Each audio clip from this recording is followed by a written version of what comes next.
By the way, Menachem is my dear friend, just to get the record straight. And I'm very impressed with him and count it as a blessing that I've been able to get to know you. So thank you for that opportunity. Okay, well, first of all, let's play a little bit of Jewish geography. I heard somebody stand up and say that made a reference to Jewish geography. So Horowitz, right? First name? Brian. So I'm at the home opener for the Philadelphia Flyers, which I'm a rabid fan. And I'm there with my brother. I go every year to the home opener with my brother, and we're brothers, you know. So I'm 60, he's 63, and we're still brothers like we were 12, 11, and 10, and we're doing different things. And a text comes across to my phone from somebody I have no idea who it is. Do you know who it is? Okay. I was sitting next to him. Oh, you were? Okay. And he makes some type of reference to, sit down and stop your antics or something like that. He was much more polite than that, but essentially that's what he said. So I'm trying to figure out who it is, and the number looks familiar, and I look down, and I say, okay, finally, all right, who is this? Then he tells me that he played golf with me at Pine Valley, which I've had the honor and the privilege for a 20-plus handicap to play there. That's pretty cool. And then he identifies who he is, and he says, and by the way, I've encouraged my son to go and hear you speak tomorrow. Like, how would he even know that I was speaking anywhere? So that was your dad, right? Okay. It's also interesting, Menachem, that the list that the mailing list you have to put out for these speaking engagements, I must have gotten about a dozen calls from people I haven't talked to in 5 years, 10 years, 12 years, all on your list, and all saying very flattering things. So I thought that was kind of cool. I thought I heard somebody from Janie Montgomery. Who was that over there? So as you'll hear, I'll tell you a little bit about my story and my background. One of the things that I've been fortunate enough to do is take a company public in the late 90s, a company called Access Resources, which is a staffing company. I noticed there were a lot of staffing firms represented here. I don't know if that's because I'm the speaker or just because that's what you all happen to be doing. But there was a time, I don't know how long you've been at Janney, but Michael Muffson was the lead partner that decided to invest in my firm to travel around the country and see if we could do a roll-up of firms like mine and take it out public. And we were quite successful, actually. So I'm always grateful when I hear Janie Montgomery in the room. I thought I also heard a quad. I got a lot of Jewish networking here, don't I? A quad 56. Where was that? Right. Now, do you know how I'm connected to you? In many different ways, but yes. Well, the way we're connected there is that at the staffing company that I had, we had 4 women that were superstars in that organization. And after we took Access public and we moved on to other things, the 4 of them left and they started a firm called Quad 56. And no, 656, right? I'm sorry, I don't want to misrepresent. And they're one of the top staffing firms in accounting, finance. You probably do some other things too now, right? Insurance, IT, HR. Right. And they've built quite a thriving little business. I'm very proud of them, and it's great to see their offspring here, so to speak. Anyway, anybody else know me? I don't know. Ah, now that's an honor. All right. Okay. So I happen to have a few things to say. So, of course, Menachem says, hey, Ed, would you do me a favor? I'd like you to be able to speak at this group. And by the way, it's in a couple of weeks. Of course, I'll do it, Menachem. I forgot to ask him, what the topic ought to be. And so I never did ask him. So you're going to get potluck today, okay? And hopefully there'll be, a few nuggets of value to you. And you'll get to know a little bit about me. I really got a. Did we get that published, by the way, Menachem? The title?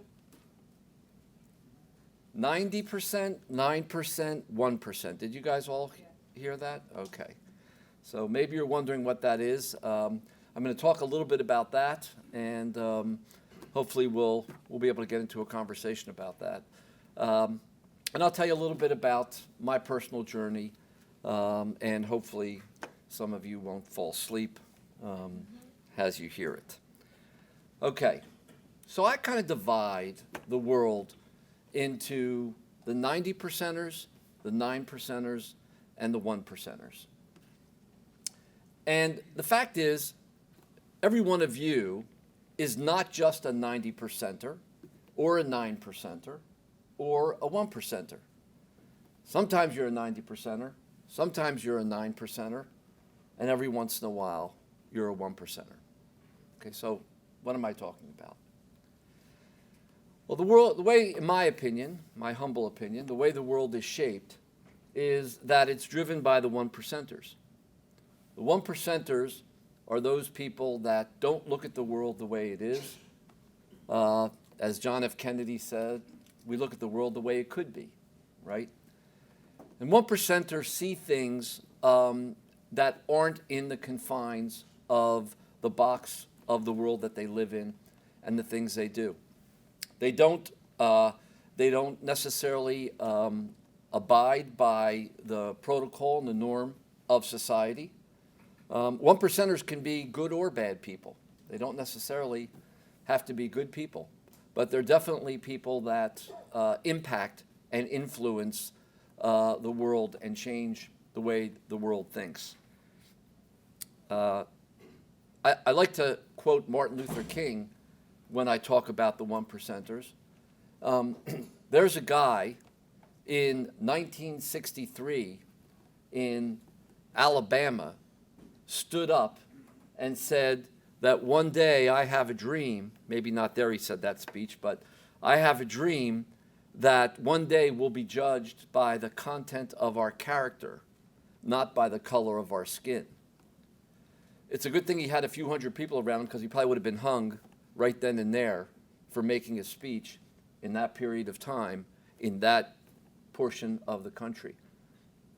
And yet if you look around today, the world is significantly changed. And yes, we still have issues around race in this country, but boy, what a difference from 1963.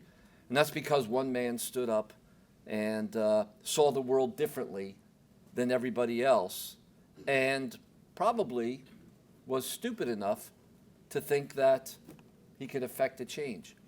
It takes great courage to be a 1%er, and it takes sometimes stupidity to be a 1%er. So the 9%ers are a very interesting group of people. They don't quite have kind of the courage or the creative energy or the juice to step out and open up a new area, a new thought, a new process, a new arena, but they know they want to be there. And they're smart enough to recognize who the 1%ers are. And so what they do is they attach themselves to the 1%ers. Truth be told, the 1%ers can never get anything accomplished in life if it weren't for the 9%ers. Because the 9%ers are the ones that execute on the crazy and the wacky ideas that the 1%ers have. And without the 9%ers, the 1%ers can't exist. The 90%ers, they're the folks that want to have stability. They want to have direction. They want to live in a secure world. They want to follow direction. They want to have their world shaped. They want the agenda lined up. And they want to know where they're going in the morning. They want to have stability of income, stability of family, et cetera, et cetera. There's a lot of wonderful attributes in the 90%ers that go along with that world. Now, the downside is that the 90%ers are not going to step out and do anything that's going to impact their world or the world around them, and they're not going to effectuate change. But if change is in the air and that change becomes popular, then those 90%ers adhere to that. Without getting too political, I think there's a lot of social and moral events that are taking place in the world. And I marvel and notice how they've come into the public domain and become popular, and how the 90%ers have now gravitated towards an adoption of a new wave of direction, et cetera. It's very, very interesting process. So part of what I want to talk to you today about is, who are you? Are you a 90%er? And like I said, there's many aspects of being 90%ers that are wonderful and important. I've been married for almost 31 years. I have 4 kids. I've really had primarily 2 companies or 2 businesses, each now running 17 years in nature. And I'm very comfortable and proud of those things, and those are very important anchors in my life. So, are you a 90%er? And if so, what part of your life is the 90%? And then, who are the 90%ers? And I particularly want to address the young people in, what are we calling them, Menachem? Young professionals. And even the young not professionals. So the young professionals and non-professionals, I'd like to address you, because you've got your runway ahead of you. You've got the whole world ahead of you, and it's exciting. It's scary. I'm not sure if those of us that are over 50 or over 55 would look around at you and say that we're proud of the way we've left the world for you. But the exciting part is that you have an opportunity to change the world. I'm be 61 soon. Kind of was at the very edge of being a devout hippie, and we actually believed in the 60s, in the late 60s and early 70s. We actually believed that we could bring love and peace to the world, and we were fiercely committed to it, and we believed that it could happen. In the late 60s and early 70s, probably the first time in 100 years that there was such a creative explosion of technology, of music, of the arts. There was an explosive period of time, and we had a wonderful opportunity, which I, think is past. We were excited as a generation about what we could do. We could put a man on the moon. For the professionals, what are we calling them again? Young professionals. The young professionals and the young not so professionals. You think this is like no big deal to be able to put a man on the moon? Well, this was just an unbelievable accomplishment. And yet you have the same opportunity in your generation to take this world to better or for worse. And so I challenge you.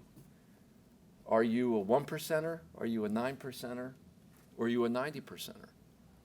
I don't believe that the 90%ers can effectuate change in the world. I believe the 1%ers create the creative opportunities to do so, and I believe that the 9%ers are the ones that execute. But you need courage, okay? You need courage. And the interesting thing about what you're capable of is that you're capable of doing more than you think you can. So I'm going to volunteer 2 volunteers to just kind of prove my point a little bit. Would you be so kind as to come up? I'd like to have you come up if you wouldn't mind. Yeah, you. And the good news is I'm going to assign you a beautiful young lady to help you in this experiment. Michelle, would you come up? Okay. Come on up. Take somebody from the family. And I'm sorry, I didn't get your name. Tori. Tori, come on up, Tori. You're over here, though. Okay. Right over here. Okay. You two are going to be my markers. You're over there. Okay. And we're going to just do a little bit of an experiment here to kind of prove my point, okay? Now, what I'm going to ask both of you two to do, you got to give him some room. He needs room. Put your hands out like this, as far as you can, right, with a pointer. Okay? You too. And it's actually more important that you're going to do this than it is for him. Well, I haven't agreed to it yet. Well, I pray that you will, but I could cut you He should I move could out cut a you at little. any moment, so it's okay. That's fine. Wait, you should move out a little from the It's computer. I am either a 9 or a 1. Now, here's what I'm going to ask you guys to do, okay?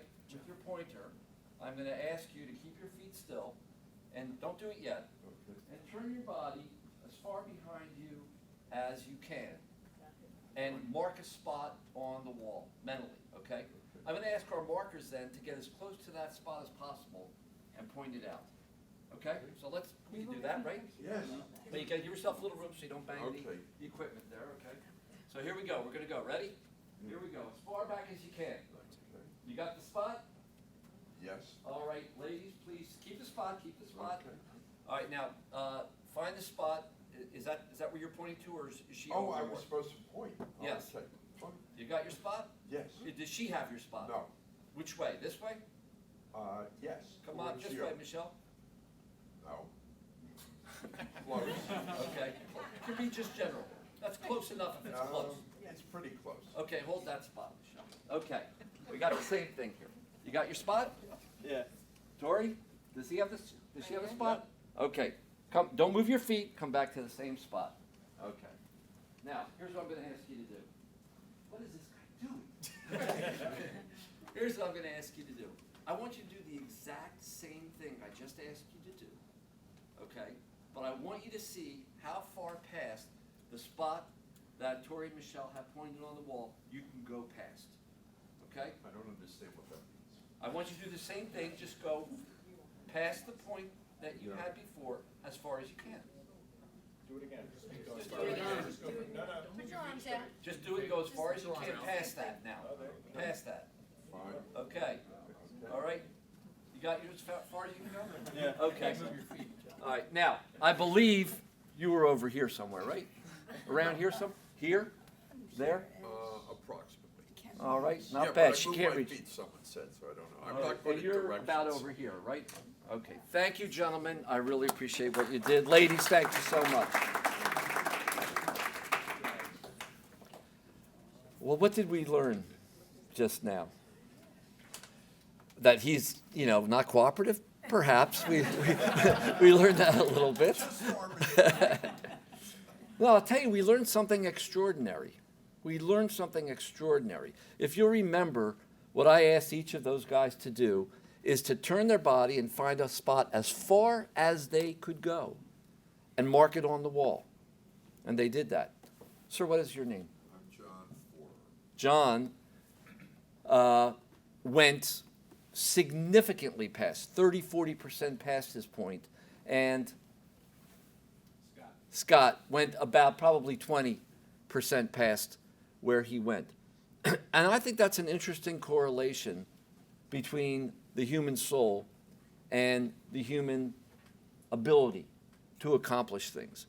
We can always go farther than we think that we can go. And we set our own limitations based on ourselves. Our limitations in life are self-contained. Now, I particularly picked John and Scott to represent the over 50 crowd and the under 30 crowd, right? Because the fact of the matter is, that age is not an issue in this exercise.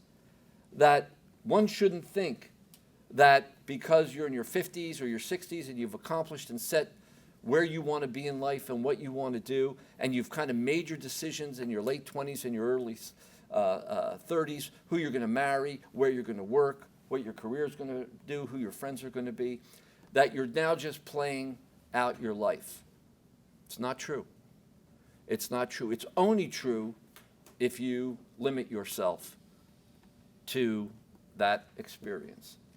So I think the main thing that I want to leave you with today, and don't worry, I'm not done yet. I know you're upset about that. I'm going to go back and tell you a little bit about my personal story. But I want to say, several times during my time together with you, I encourage you to challenge yourself at any age, at any station in life, and wherever you find yourself, that there is an opportunity for you to reach beyond yourself and become more than you think that you can be. And I believe that when you reach beyond yourself, you release energy. And energy is life. And life is enthralling. It's electric. And we all live for those moments when we can have electricity in our lives and fulfillment and excitement. And I don't mean the kind when you're driving 90 miles an hour down the road or you're in a casino somewhere.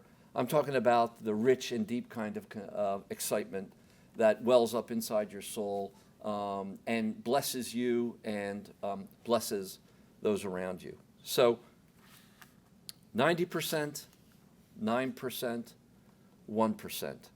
Each one of us are all of those things. I challenge you today to think about how much more you can move the dial in the 1% in your life. Okay? All right, so I thought I would talk a little bit about that because that's something meaningful to me, and I try to live my life along those lines. And so I thought I would just give you a little bit of history on my life and how it's played out, and hopefully you'll find a blessing or two, locked away in there. And I thought I would do it in reverse order. I thought I'd start from the top and go to the bottom, instead of coming from the bottom and going to the top. So, as Menachem said, and my bio says, I'm the founder and the CEO of a $120 million plus company. Maybe it's 130 by now, Menachem. Thank you for the extra 10 million.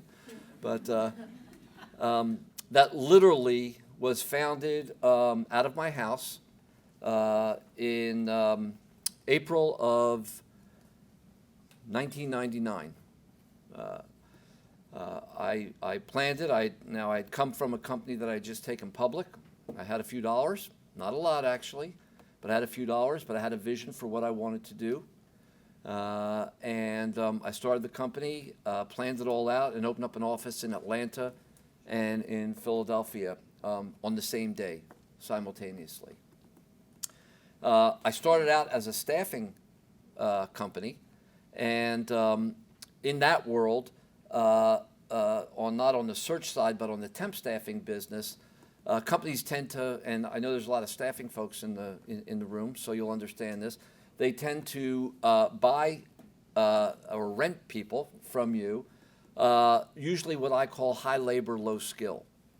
So high labor, low skill implies a lower billable hour. So we were in the accounting and finance space. We billed at about $35 to $50 an hour. And about 25 years ago, actually, 20 years ago, I began to see that there was going to be an increased demand in the marketplace in the field that we were in for higher, more complex skill sets. It really wasn't a market that was established at the time. There were the staffing firms, and then there were the big four firms and the strategy firms like Bain, like Pricewaterhouse Coopers, and firms such as those that were $100 to $400 an hour bill rates at that time. There was nothing really kind of in the middle for experienced people with more complex skill sets that companies didn't have that talent on the inside. And I felt that I saw an opportunity coming a little bit ahead of its time, and I wanted to go there. And so in my former company, Access, I created a division called ABC, Access Business Consultants, to address that marketplace. Now, what we ended up doing in that company is we merged together 7 or 8 firms. I was the president and chief operating officer of that firm. as a public entity. We had a CEO, an attorney who had done a lot of merger and acquisition work, and the two of us took the company public. We ended up buying about 12 or 13 companies and grew that to about $165 million before it was sold to a larger staffing firm. Now, the CEO and I didn't get along. His world, and he was a young lawyer, no operating experience whatsoever. His idea was, let's grow, let's just grow the company by buying other companies, and if we buy some dogs, we'll just buy another one to cover over the dog that we bought, and we'll just keep going that. And he had experience with a firm called AccuStaff, where they built a company like that to about $1.5 billion. And I didn't really see eye to eye with that strategy. I was kind of an operator and a builder and wanted to build culture and structure, et cetera. So he fired me. And there I was out on the street. I wasn't able to kind of build my access business consulting model within that company. But I decided then that this is a business that needed to be built. And so I squirreled myself away in my room and got my blankie and turned the lights out and sucked my thumb and pondered how I was going to do it. And the next thing you know, I was off to the races and running. I think our first year we did $5 million. The next year we did $14 million. The next year we did $31 million. The next year we did $40 million. We did another $40 million. We grew the company to $65 million. We actually won a big contract about 4 years ago and skyrocketed to $171 million. And that contract ended, and we went back to about $65 million. We bought a $50 million company because I was ready to start acquiring once we had established culture, et cetera, in our company. And that's where we sit today. And you've read my bio on what our service offerings are, et cetera. So here's something interesting. I started my career, see, I'm moving backwards now, remember, right? I started my career, graduated from Temple University. I started my career in 1980 at Price Waterhouse. It's not Price Waterhouse Coopers at the time, just Price Waterhouse. And at that time, I was really at the top of the earning chart from college graduates. I was offered $14,300 plus overtime. I worked there for 3 years and performed well. And of course, I've got good raises. So by the time I left, I was making $19,100 plus overtime. And this staffing company I told you that we took public, they had a very interesting job offer. They offered me $1,000 a year, $1,000 a month draw against commission. So, okay, $14,000, $19,000, $1,000 a month, which equates to $12,000 against draw. You know, Menachem, why would you bring a guy like that in front of me, speak to these guys? Doesn't he know the numbers are supposed to go this way? Well, they were going the other way. But I had a vision. You know, I saw something that I believed. My company's name's Solomon Edwards, by the way. I have a logo that stands for the complete outsourced circle of outsourced services, which you could see, I hope. And it's actually shaped in a G, which stands for Gertrude, which was my grandmother. So I named this company in honor of my grandparents. And my grandmother had a very unique gift. She was able to size you up 10 seconds. She could look at you, maybe have 10 words with you, knew exactly who you were as a person, what your qualities were, etc. And I always admired that skill set and always strived to be able to be a good student of people. And I always felt that if you could be a good student of people, then you would succeed in whatever you did. And so here was this job as a headhunter, basically, to come into a staffing firm and match people. And if I was good at it, the average fee at the time was about $7,700. Today, the average fee at that level is about $21,000, $22,000 because of the increase in salaries and the percentages that the industry is kind of guided by. So I did a whole bunch of calculations because I was a CPA, for gosh sakes, and found out that if I made 1.5 placements a month, that I could make $35,000, which would be actually almost twice as much as what I was making. And so, and right now I'm in 1% territory here, okay? Remember, 1%ers are stupid. Let's keep that in mind, right? It makes no sense that you would do that. But they don't walk to the beat of the drum that everybody else does. And they see what others don't see. And I can tell you at the time, my colleagues at Price Waterhouse, many of whom I'm still friends with today, said, why would you leave the prestigious halls of Price Waterhouse? And quite honestly, they were right. To go and become, a headhunter. And a headhunter at that time, and maybe a little bit today, I don't know, had the connotation of a used car sales person.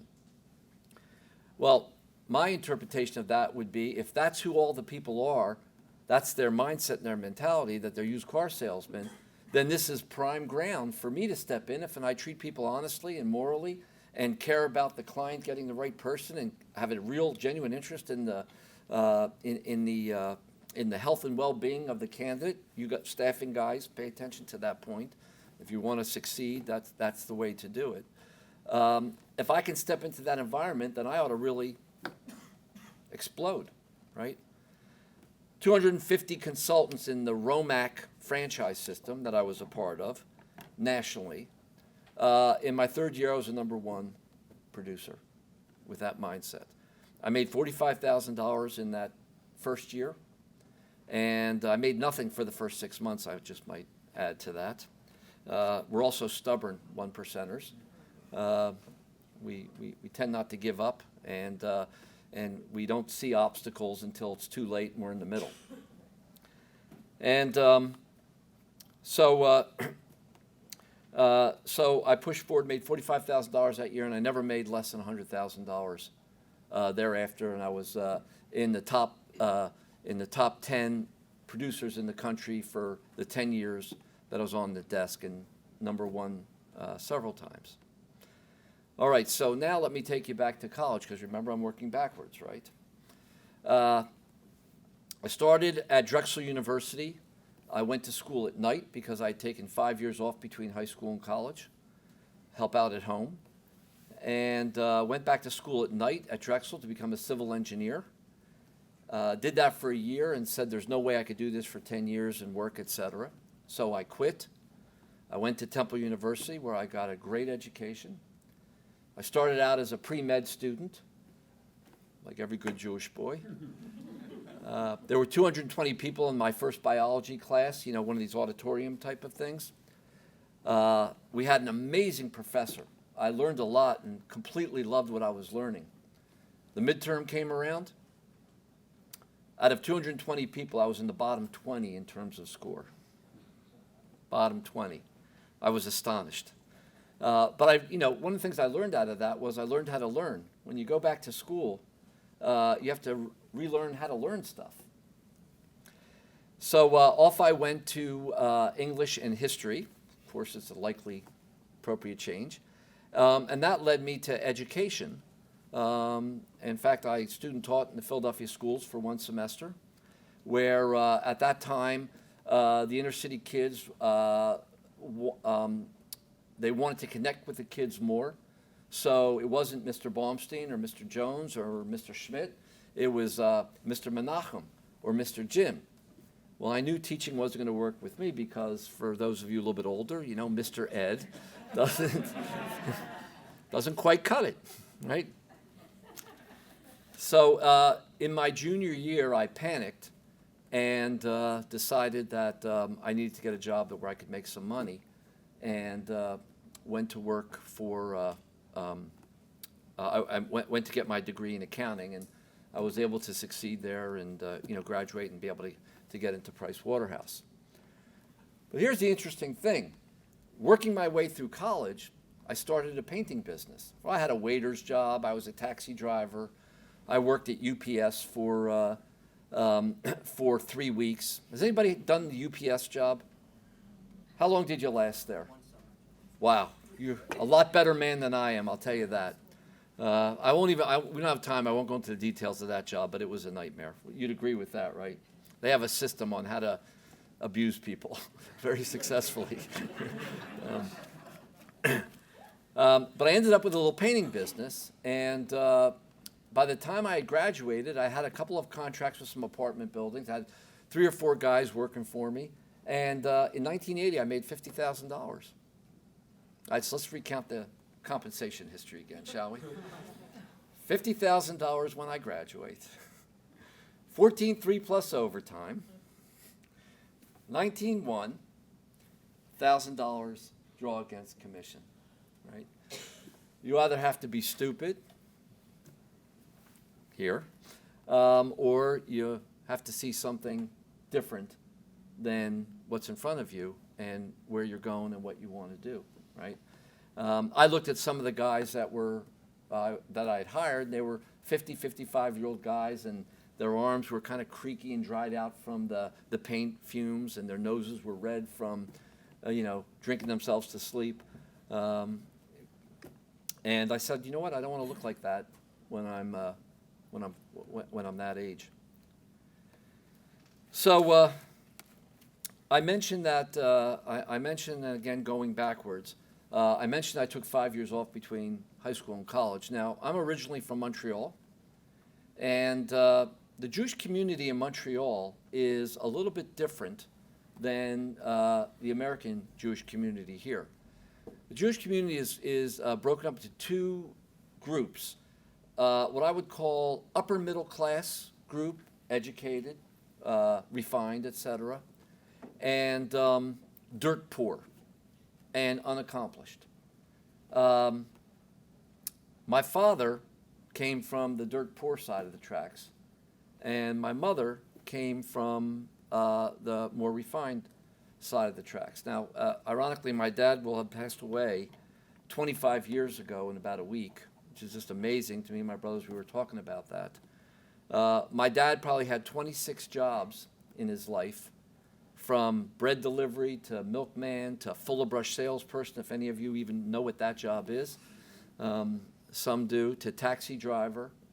He was, and I say this with affection, he was kind of like an Archie Bunker type. He'd get up at 4 o'clock in the morning. He wasn't the brightest guy in the world. He'd work 12, 13 hours in a day that he probably could have done in 8 hours. He'd come home and sit on his couch and, fall asleep watching All in the Family. My mom was a devoted housewife. In fact, they were married, I think, 43 years. My father dropped dead of a heart attack when he was 62. She's 90, by the way, and thriving, I'll say. They met on a blind date, were engaged 3 weeks later, married 3 months after that, and were totally in love for those 43 years that they were together. It's a great story. Now, my grandparents, who I named the company for, were not very happy with my mother on this situation here. And so my father moved to Philadelphia to get away from his in-laws. That's why I'm here. You can blame them. My grandparents countered by building a summer cottage in Laurentian Mountains, where there was about 24, 25 families around the lake. And we would go there every summer till I was about 16 years old. And while the other kids were around the lake were having fun, going swimming and boating and fishing, and I did all those things. But I would, at 8 years old, bring logs in for the fireplace that were dumped in the driveway for a neighbor and put them underneath. I'd be the guy that ran a carnival for the kids when I was 9, taking plastic bowling pins and dropping clothespins into milk bottles. And and doing things like that. And interestingly, I made a little money, but really gave the whole community something to do because we were all bored to tears, right? Kind of isolated there around the lake. When I moved to Philadelphia, how many know where Broad and Olney is, right? Everybody knows where that is, right? Well, there used to be a movie theater called the Esquire Theater, right? Everybody remember the Esquire Theater? And going to the movies was a big deal. And back in those days, I was probably 8 or 9, and the movies probably cost a dime to go to, and candy might have been a nickel. But I can tell you that I was so dirt poor that literally relatives had to take groceries to our house every once in a while so we would have food to eat. Now, some of you guys don't have any idea about what that experience is like, but I do. When my grandmother came to visit us at Christmas time, she would do 2 things. She would take us to the dentist, where we would have 5 or 6 cavities filled, because my parents weren't either economically or astute enough, aware enough to say, okay, we got to get these kids and get their teeth filled. This next stop would be to take us to the department store where we'd buy a winter coat so that we would have warm clothes to wear.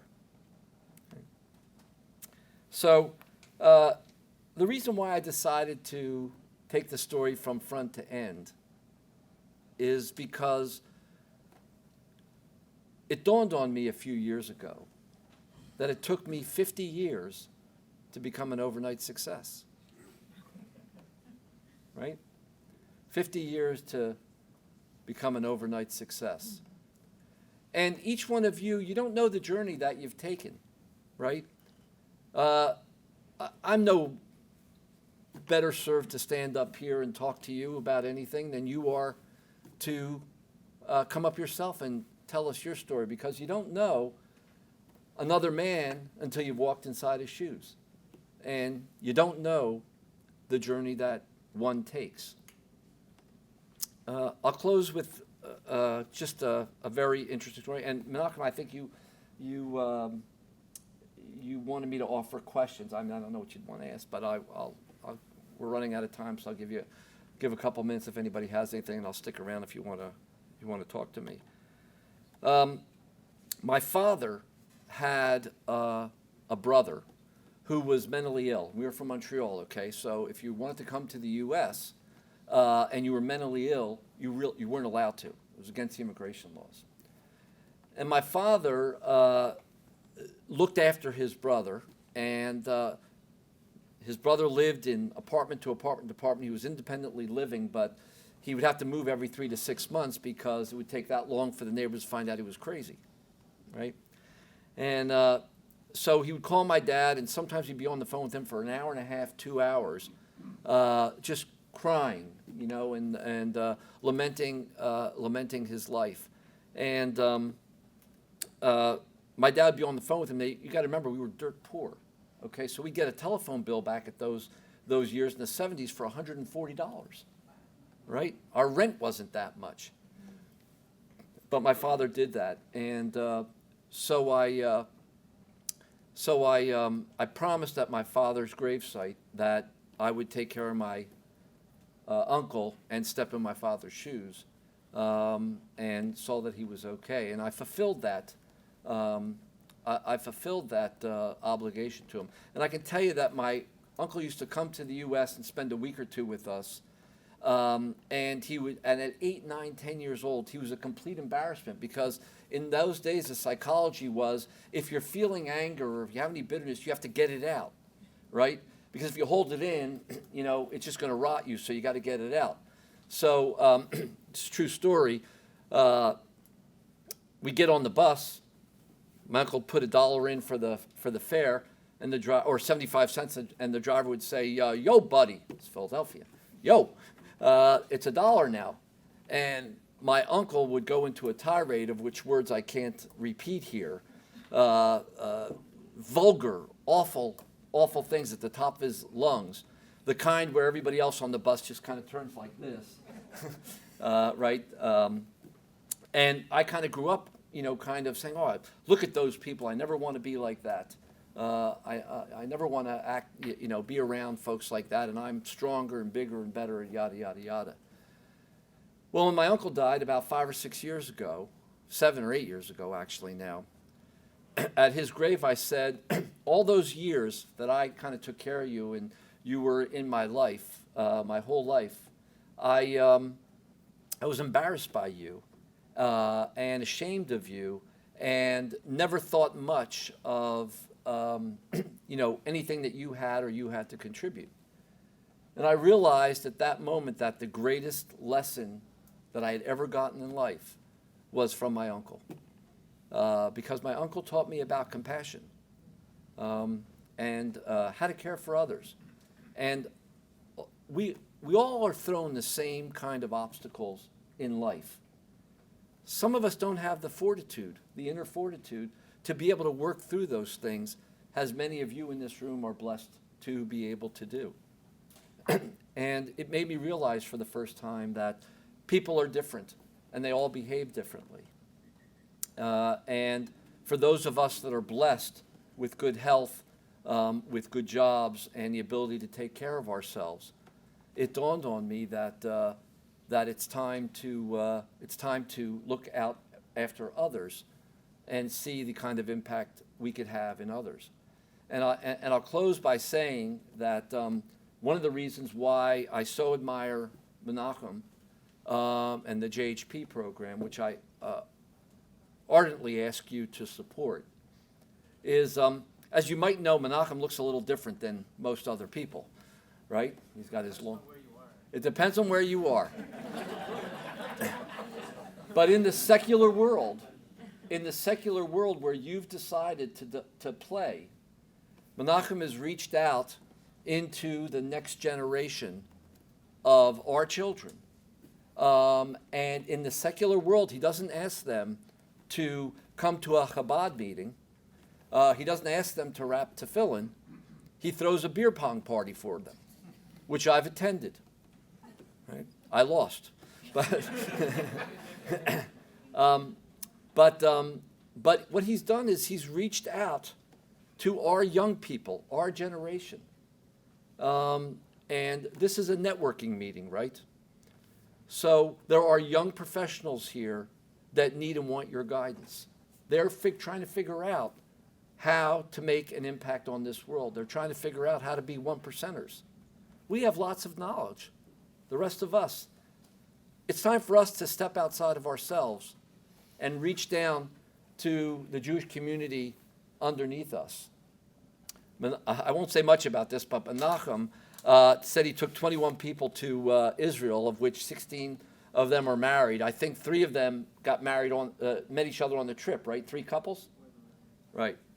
Well, I'm on my own mission to get my kids married off, and I'm taking a small trip to Israel to get started, and I'm taking a few kids with me, and I'm more than happy to make matches, because remember, that was part of my skill set early on. Well, you got some takers back here. I'm already taking them. In fact, I'm going in about 4 weeks. We're going to take a trip to Israel. But here's the point, though. Those of you that are over 50 in this room, turn around and reach out to the young people here. They need your help. They need the guidance. They need direction. You have so much wisdom to offer them. You have so many bumps and bruises of experience that brought you to a place of success. Help them avoid some of the pitfalls. Okay. And I think on that note, I'll say thank you so much for having me. I hope you got something out of what I said.